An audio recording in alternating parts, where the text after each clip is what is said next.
Hey guys, it's Nilima and welcome back to my channel. Welcome to my day in my life vlog. Actually, today is a very busy day, so I thought I'll film and bring you guys along. Today is 9th of April and it's currently 6 in the morning. Actually, I woke up early today because I have a lots of work to do. So let's go, let's get started.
ꯁꯥꯟꯇꯤ ꯑꯣꯏꯅ ꯏꯪꯅ ꯆꯤꯛꯅ ꯍꯛꯆꯥꯡ ꯐꯅ ꯄꯩꯁꯥ ꯃꯌꯥꯝ ꯃꯌꯥꯝ ꯄꯥꯏꯔꯒ ꯍꯤꯡꯃꯤꯟꯅꯔꯁꯤ ꯃꯌꯥꯝ.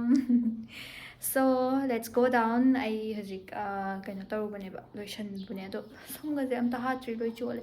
ꯑꯗꯨꯒ ꯃꯈꯥꯗ ꯀꯨꯝꯃꯒ ꯆꯥꯛ ꯊꯣꯡꯅꯕ ꯇꯧꯔꯁꯦ. ꯂꯥꯏ ꯀꯩꯀꯥ ꯀꯠꯄ ꯂꯣꯏꯈ꯭ꯔꯕꯅꯦꯕꯀꯣ, ꯑꯗꯣ ꯆꯥꯛ ꯊꯣꯡꯕꯒꯤ ꯑꯃꯨꯛ ꯇꯧꯔꯁꯤ. ꯍꯣꯏ. Happy Cheiraoba. Hi. Cheiraoba, nong pamba. ꯑꯗꯣ ꯏꯟꯖꯥꯡ ꯊꯣꯡꯅꯕ ꯁꯦꯝꯈꯤꯒꯦ. ꯁꯝꯁꯦ ꯂꯣꯏ ꯆꯣꯠꯂꯤ.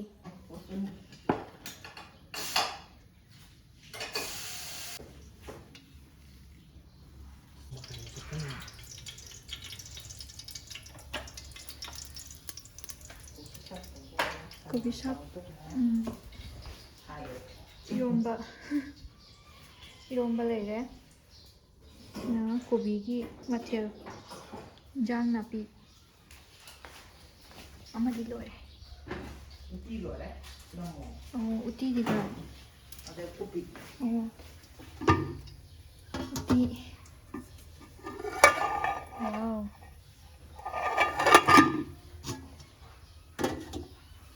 ꯁꯅꯥ ꯇꯥꯎꯊꯒꯦ ꯍꯧꯖꯤꯛ ꯑꯩꯅ.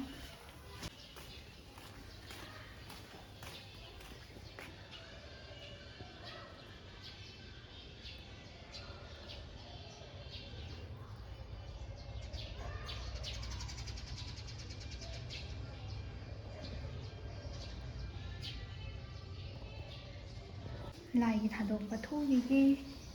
ꯊꯣꯡꯕ ꯂꯣꯏꯔꯛꯑꯦ. ꯂꯩꯁꯨ ꯁꯤꯗ ꯂꯩ ꯂꯩꯔꯦ.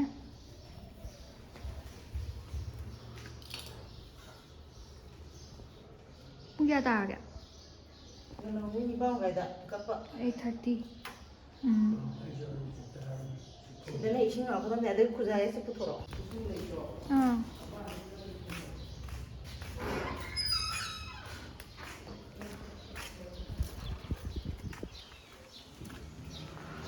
ꯌꯥꯝ ꯐꯖꯩꯌꯦ. ꯃꯤꯗꯤ ꯂꯩ ꯌꯥꯝ ꯌꯨꯡꯉꯦ, ꯀꯥꯏꯗ ꯇꯧꯔꯤꯁꯤ?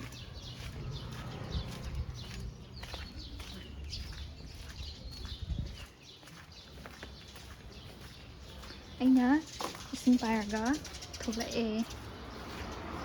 ꯇꯝꯄꯥ ꯁꯤꯗ ꯀꯠꯂꯅꯤ. ꯗꯥꯆꯧꯕꯤ.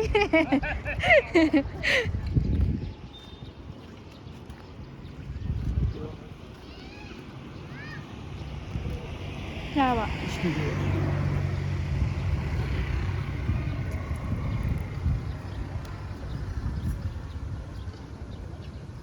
ꯑꯩꯈꯣꯏꯒꯤ ꯀꯥꯡꯒꯨꯒꯩ ꯂꯣꯏꯅ ꯊꯥꯗꯣꯛꯄ ꯊꯣꯛꯅꯔꯛꯑꯦ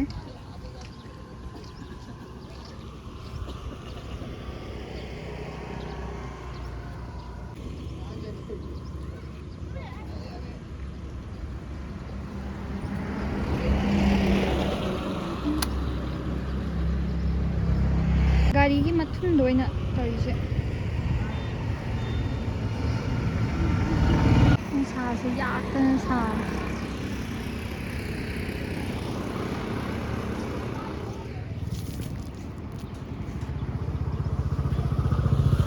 ꯌꯥꯕ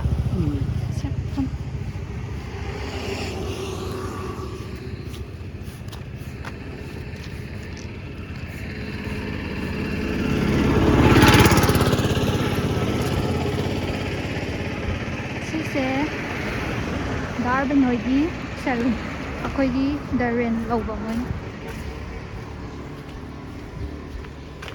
ꯑꯉꯥꯡ ꯃꯆꯥꯗꯣ ꯀꯗꯥꯏꯅꯣ ꯆꯟꯆꯥ ꯑꯩ ꯉꯁꯥꯏꯗꯩ ꯚꯤꯗꯤꯑꯣ ꯅꯝꯃꯤꯅꯦ ꯐꯅꯦꯛ ꯀꯌꯥꯝ ꯁꯦꯠꯂꯝꯃꯤꯅ ꯅꯪꯁꯨ ꯋꯥꯎ 이완이 호랑 포토 남지.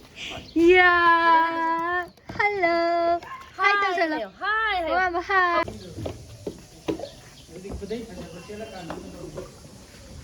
ꯑꯩ ꯍꯣꯔꯦꯟ ꯑꯩꯈꯣꯏ ꯍꯣꯔꯦꯟ ꯄꯨꯂꯞ ꯅꯝꯁꯤ. Happy Cheiraoba everyone. Happy Cheiraoba. ꯂꯥꯟ ꯂꯣꯏꯁꯟꯕ ꯑꯣꯏꯔꯁꯤ.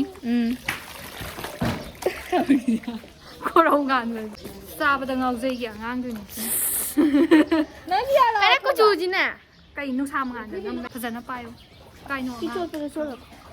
ꯍꯥꯏ. ꯅꯨꯡꯁꯥ ꯃꯉꯥꯟ. ꯅꯪ ꯎꯗ꯭ꯔꯦ. ꯅꯪ ꯃꯤ ꯃꯊꯨꯟꯗ ꯂꯦꯞꯄꯤꯗꯨ ꯀꯩꯅꯣ? ꯍꯥꯏ. ꯈꯣꯔꯧ ꯉꯥꯟꯕꯁꯦ ꯃꯁꯤꯗ ꯃꯆꯥ ꯑꯃ ꯊꯣꯛꯑ ꯂꯩ. ꯈꯣꯡꯉꯥꯏ ꯏꯁꯤꯡ ꯀꯟꯅ ꯁꯥꯟꯅꯔꯤ. Say hi. Hi. ꯍꯧꯖꯤꯛ ꯑꯩꯈꯣꯏ ꯀꯣꯔꯉꯥꯟꯕ ꯏꯔꯨꯖ ꯂꯣꯏꯔꯀꯥꯟꯗ ꯐꯖꯅ ꯀꯦꯖꯔꯛꯑꯒꯦ ꯆꯩꯔꯥꯎꯕꯒꯤ. ꯂꯥꯛꯑꯣ ꯏꯟꯖꯥꯡ ꯌꯦꯟꯗꯔꯁꯤ ꯏꯟꯖꯥꯡ ꯑꯩꯈꯣꯏ ꯀꯀꯥ ꯏꯟꯖꯥꯡ ꯊꯤꯟꯕ ꯂꯥꯛꯑꯦ ꯃꯌꯥꯝ ꯑꯩꯈꯣꯏꯁꯨ ꯑꯩꯈꯣꯏ ꯁꯤꯗ ꯍꯥꯞꯄꯒ ꯄꯤꯗꯣꯏꯅꯤ ꯀꯥꯔꯖꯦꯟꯁꯦ ꯌꯦꯡꯉꯣ ꯍꯥꯏ ꯑꯩꯈꯣꯏ ꯀꯥꯔꯖꯦꯟꯁꯦ ꯐꯖꯗ꯭ꯔꯦ ꯏꯟꯖꯥꯡ ꯊꯤꯟꯕ ꯑꯩꯈꯣꯏꯗꯤ ꯁꯨꯃꯥꯏꯅ ꯄꯦꯛꯀꯤꯡ ꯇꯧꯔꯒ ꯑꯣꯏꯅ ꯊꯤꯜꯂꯦ ꯀꯥꯏꯗꯒꯤ ꯊꯤꯜꯂꯨꯔꯁꯦ ꯃꯌꯥꯝ ꯑꯃ ꯂꯩꯔꯦ ꯑꯁ ꯎꯔꯔꯣꯏꯌꯦ ꯄꯦꯛꯀꯤꯡ ꯉꯥꯛꯇꯅꯦ ꯐꯣꯇꯣ ꯅꯝꯕꯤꯌꯨ ꯑꯩ ꯁꯥꯏꯅ ꯄꯥꯏꯔ ꯂꯩꯒꯦ ꯌꯦꯡꯕꯤꯔꯛꯎꯕ ꯊꯣꯏ ꯑꯩꯈꯣꯏ ꯊꯤꯟꯕ ꯆꯟꯗꯣꯟꯁꯤꯒ ꯑꯌꯥ ꯃꯅꯤꯡꯗꯤ ꯌꯦꯡꯉꯣ ꯑꯩꯈꯣꯏ ꯕꯥꯅ ꯃꯅꯤꯡꯗ ꯂꯦꯞꯄꯒ ꯉꯥꯏꯔꯦ ꯍꯧꯋꯤ ꯑꯩꯈꯣꯏ ꯆꯠꯄꯒꯤ ꯆꯠꯂꯣ ꯏꯟꯁꯥꯡ ꯌꯧꯖꯔꯛꯑꯦ ꯀꯥꯎꯔꯗꯕꯅꯦ ꯑꯩꯗꯤ ꯍꯦꯛꯇ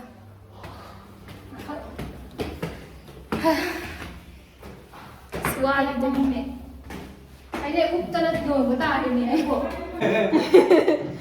ꯆꯠꯂꯣ ꯀꯦ ꯁꯤ ꯀꯅꯥ ꯇꯤꯀꯣꯠꯅꯣ ꯈꯪꯗꯤꯌꯦ ꯄꯥꯏꯈ꯭ꯔꯣꯁꯦ ꯑꯣ ꯏꯅꯝꯃ ꯍꯣꯏꯔꯣꯝꯒꯤ ꯅꯪ ꯍꯣꯔꯦꯟ ꯑꯃꯨꯛ ꯀꯩꯗꯩ ꯑꯃꯨꯛ ꯍꯥꯞꯄ ꯆꯥꯛ ꯆꯥꯕꯤꯔꯤ ꯑꯩꯈꯣꯏ ꯏꯆꯟꯅ ꯑꯝꯇ ꯅꯝꯕꯤꯔꯛꯇꯦ ꯅꯝꯗꯕ ꯌꯥꯎꯕ ꯃꯥꯒ ꯑꯩꯒ ꯅꯝ ꯁꯤꯅ ꯃꯨꯛꯕꯥꯡꯒꯔ ꯃꯨꯛꯕꯥꯡꯒꯔ ꯀꯥꯏ ꯌꯨꯇ꯭ꯌꯨꯕꯇ ꯊꯥꯒꯠꯂꯛꯇꯣꯏꯅꯤꯀꯣ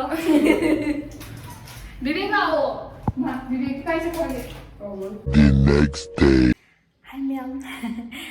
Good morning. ꯍꯧꯖꯤꯛꯁꯦ ꯄꯨꯡ 6:30 ꯑꯗꯨꯃꯥꯏꯅ ꯈꯔ ꯍꯦꯜꯂꯛꯑꯕ 6:30 ꯁꯨꯃꯥꯏꯅ ꯈꯔ ꯍꯦꯜꯂꯛꯑꯕ ꯃꯥꯜꯂꯦ ꯑꯗꯣ ꯑꯩꯁꯦ ꯀ꯭ꯂꯥꯁ ꯆꯠꯀꯗꯣꯏꯅꯦ ꯀ꯭ꯂꯥꯁꯁꯦ ꯄꯨꯡ 8ꯗꯒꯤ ꯍꯧꯋꯦꯕꯀꯣ ꯑꯩꯈꯣꯏꯒꯤꯁꯦ ꯑꯗꯨꯒ ꯀ꯭ꯂꯥꯁꯁꯦ ꯉꯁꯤꯅꯁꯨ ꯈ꯭ꯋꯥꯏꯗꯒꯤ ꯑꯔꯣꯏꯕ ꯑꯣꯏꯗꯣꯏꯅꯦꯕ ꯂꯥꯁ ꯗꯦ ꯑꯣꯐ ꯃꯥꯏ ꯀ꯭ꯂꯥꯁ ꯑꯗꯨꯅ ꯑꯩꯗꯣ ꯍꯣꯔꯦꯟ ꯍꯥꯏꯗꯤ ꯀ꯭ꯂꯥꯁꯇꯣ ꯃꯅꯨꯡꯗ ꯚꯤꯗꯤꯑꯣꯒꯨꯝꯕ ꯅꯝꯕꯗ ꯏꯀꯥꯏꯖꯩꯌꯦꯕꯀꯣ ꯌꯥꯝ ꯑꯣꯛꯋꯥꯔꯗ ꯑꯣꯏꯌꯦꯕ ꯑꯗꯨꯗꯨꯒꯤ ꯑꯩꯁꯦ ꯅꯍꯥꯟꯒꯩ ꯁꯨꯡꯅꯝ ꯅꯝꯗꯕꯅꯦꯕ ꯑꯗꯣ ꯑꯩ ꯍꯣꯔꯦꯟꯁꯦ ꯃꯇꯝ ꯐꯪꯉꯒꯗꯤ ꯈꯤꯇꯪ ꯃꯆꯦꯠ ꯑꯃ ꯇꯧꯔꯁꯨ ꯅꯝꯃꯛꯀꯦꯕꯀꯣ ꯑꯗꯨꯒ ꯍꯣꯔꯦꯟ ꯑꯗꯨꯝ ꯃꯆꯦꯠ ꯑꯃ ꯑꯗꯨꯝ ꯊꯥꯒꯠꯂꯛꯑꯒꯦ ꯑꯗꯣ ꯑꯁ ꯍꯧꯖꯤꯛꯁꯦ ꯁꯝꯃꯔꯁꯨ ꯑꯣꯏꯔꯛꯄꯒꯤ ꯍꯥꯏꯗꯤ ꯑꯗꯨꯝ ꯈꯔ ꯁꯥꯒꯠꯂꯛꯄꯗꯣ ꯑꯗꯨꯃꯥꯏꯅꯁꯨ ꯌꯥꯝ ꯑꯣꯏꯔꯦ ꯑꯗꯨꯒꯤ ꯌꯥꯝꯁꯨ ꯋꯥꯏꯑꯦ ꯑꯗꯣ ꯀ꯭ꯂꯥꯁ ꯂꯣꯏꯔꯕꯅꯤꯅ ꯈꯔꯗꯤ ꯐꯔꯦ ꯀ꯭ꯂꯥꯁ ꯂꯣꯏꯔꯒ ꯑꯃꯨꯛ ꯊꯕꯛꯀꯨꯝꯕ ꯆꯠꯀꯗꯣꯏꯅꯤꯅꯀꯣ ꯑꯗꯣ ꯍꯧꯖꯤꯛ ꯆꯠꯂꯒꯦ ꯑꯗꯨꯒ ꯍꯣꯔꯦꯟ ꯑꯩꯒꯤ ꯏꯃꯥꯟꯅꯕꯤ ꯑꯅꯤꯗꯣ ꯃꯣꯏꯕꯥꯅꯤꯁꯨ ꯃꯇꯦꯛ ꯑꯃ ꯎꯠꯂꯛꯀꯦꯀꯣ ꯕꯥꯏ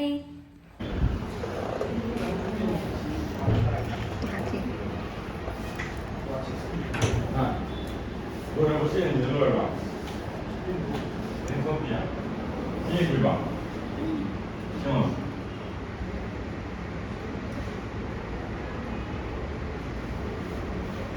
One square, 3 square, 5 square.